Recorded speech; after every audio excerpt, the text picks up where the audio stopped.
일본에는 지금까지도 야후 재팬 등에서 혐한 일본 우익사상, 군국주의 등을 주장하는 넷 우익이 있습니다. 심심치 않게 반한 시위를 하고 혐한 책을 써내기도 하죠. 그 사상적 근간에는 만주사변을 일으켰으며 일본 대본영 3대 참모라 불리우는 인물이 있습니다. 전쟁에서 패배한 다른 전범들과 달리 극우 세력에게 매우 존경을 받는 대상이죠. 이시와라 간지, 천재이며 망상가이고 또라이입니다. 만주사변, 중일전쟁, 태평양전쟁으로 이어지는 일제 침략의 역사를 본격적으로 시작한 전범이기도 하면서 아이러니하게 동아시아의 화합을 위해 조선, 대만, 만주의 자치권을 주어야 한다고 주장하기도 했습니다. 일본이 개헌을 해가며 자위대가 아닌 진짜 군대를 보유해 전쟁 가능 국가로 변모하려는 이 시기에 이시와라 간지에 대해 생각해 볼 필요가 있습니다. 항상 침략의 첫 대상은 우리였으니까요. 일본의 변방인 추로오카 출신으로 어릴 때부터 천재 소리를 들었지만 집안은 매우 가난했었습니다. 그래서 학비가 면제인 육군 유년학교에 입학했죠. 이때부터 이시와라 간지의 또라이 기질은 시작되었습니다. 정찰이나 작전 계획 수립에 도움이 되기 위해 기본적인 드로잉을 익힐 수 있는 미술이 꽤나 중요한 과목이었던 유년학교. 어느 날 미술 숙제로 자신에게 가장 소중한 것을 그려오라는 과제가 나왔습니다. 다른 학생들은 엄마, 아빠, 가족, 집 이런 거 그려올 때 간지는 누구도 상상하지 못한 것을 그려옵니다. 제목 나의 보물, 화장실에서 그림, 자신의 성기를 그려왔죠.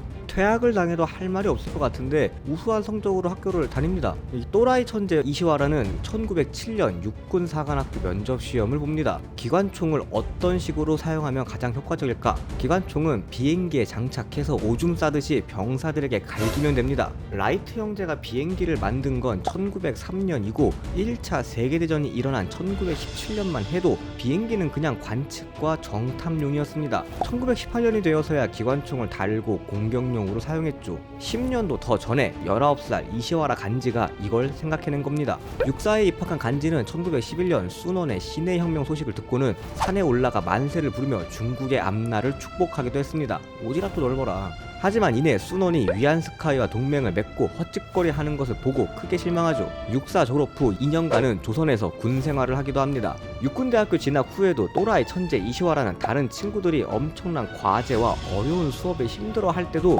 열심히 놀았습니다. 이러면서 차석 졸업. 원래는 수석인데 당시 수석 졸업자는 천황과의 만남을 가지는 전통이 있었습니다. 하지만 이 또라이가 헛소리를 할까봐 차석으로 졸업을 시키죠. 고집과 오만 그리고 반항까지 장착하는 이시와라. 졸업 후 국비 장학생으로 독일 유학을 떠납니다. 이때 클라우제비치의 전쟁론을 한 번 보고 완벽히 이해했다고 합니다.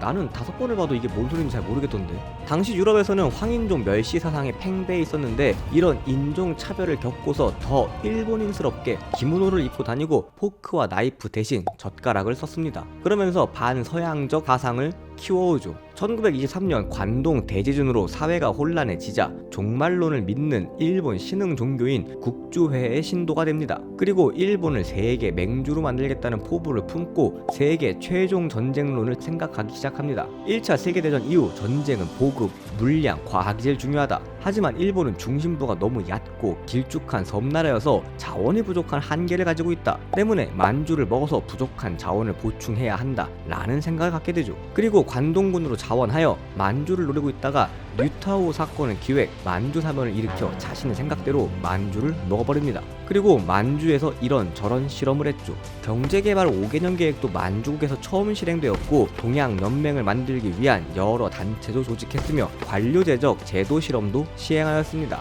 하지만 상관인 도조 히데키와의 트러블로 본국으로 이동. 일본 육군 연대장이 된 이시와라가 제일 먼저 시작한 일은 군대 창고를 개조해서 토끼집을 만들고 토끼를 기르는 것이었습니다. 사단장을 비롯한 여러 군인들이 이시와라를 보고 손가락질을 했습니다. 미친 거 아니야? 하지만 이시와라는 아랑곳하지 않았죠. 이시와라는 관동군 시절부터 전역한 군인들이 가난으로 힘들어하는 것을 지켜보았습니다. 그래서 그는 전역할 때 번식력이 좋고 튼튼하며 모피가 비싼 값으로 팔려 나가던 친칠라 토끼 몇 쌍을 주어서 전역 후의 생활에 도움을 주고자 했습니다. 상급자와는 자주 싸우고 트러블을 일으킨 이시와라였지만 병사들은 매우 아끼고 위했습니다. 그래서 병사들에게 인기도 좋고 그래서인지 전술훈련에서 높은 점수를 받고 우수연대장으로 표창을 상도받죠. 이러한 평가를 통해 1935년 육군 참모본부 작전과장으로 영전합니다. 그리고 1936년 2월 26일 천황이 군부와 함께 국정을 직접 운영해야 한다는 황도파와 군부는 정치 개입을 하지 말아야 한다는 통제파가 격돌합니다. 황도파 젊은 장교 1,500여 명은 주요 군 장교와 정부 인사들을 살해하고 정권을 잡을 계획을 하죠. 살생부를 만들어 장교를 죽이던 무시무시한 시국에도 이시와라 간지는 굴하지 않고 군복을 입고 거리로 나섭니다. 병사들에게 신망이 높았던 이시와라에게 반란군 누구도 총을 쏘지 않았죠. 육군본부에 들어간 간지는 아라키 사다오 대장에게 부하 관리도 제대로 못해서 쿠데타나 일으키게 한 내가 무슨 대장이냐 라며 욕을 하기도 합니다. 주요 부서를 대담하게 돌아다니며 2.26 반란 사건을 조기에 진압할 기틀을 마련한 이시와라 간지. 반란은 3일 뒤 최종 진압됩니다. 황도파를 진압한 통제파는 일본 군부와 정계를 차지합니다. 도조 히데키를 비롯한 통제파들은 중국과의 전쟁을 계획하지만 이시와라 간지는 중일 전쟁을 반대하죠. 아직 만주를 완전히 복수시키지 못했고 중국은 영토가 너무 넓어서 점령이 힘들며 우리의 주적은 서양인 소련과 미국인데 같은 동양끼리 싸울 필요가 없다는 이유였죠. 도조와 대립하던 이시와라는 결국 전역을 하고 대학에서 교수로 재직하나 도조의 뒤끝으로 이마저 오래가지 못합니다. 그리고 자신의 군 시절부터 강연을 해오던 내용으로 책을 써냅니다. 그게 1940년 발간된 세계 최종 전쟁론입니다. 지금 보면 얼토당토 않는 부분도 있으나 읽어보면 흥미로운 부분도 많이 있습니다. 앞으로의 전쟁은 국가의 모든 자원과 수단을 사용하는 총력전이다. 대륙을 넘어가며 날아가는 미사일이 발명되어 사용될 것이고 원자 핵 분열 에너지를 군사적으로 이용하여 하루아침에 적국 수도나 주요 도시를 철저히 파괴하는 폭탄도 만들어질 것이다.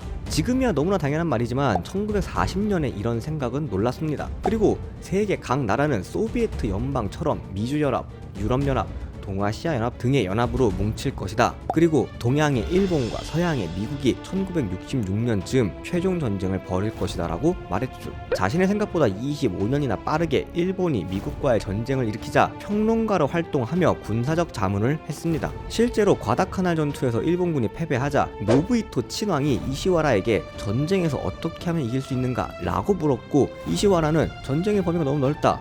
솔로몬 제도 6인이 버리고 사이판, 티니안, 괌을 요새화해서 버티면 최소한 비길 수는 있다 라고 얘기했지만 이 의견은 일본 해군에 의해 묵살되고 맙니다.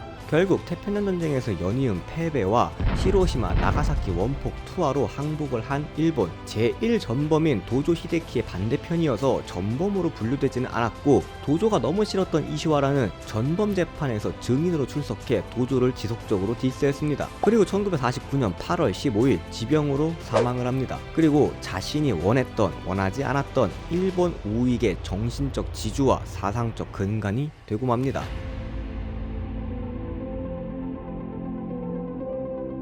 이번에도 다 아시는 얘기 봐주셔서 감사합니다. 지식과 정보를 관찰하는 지식여켓이었습니다.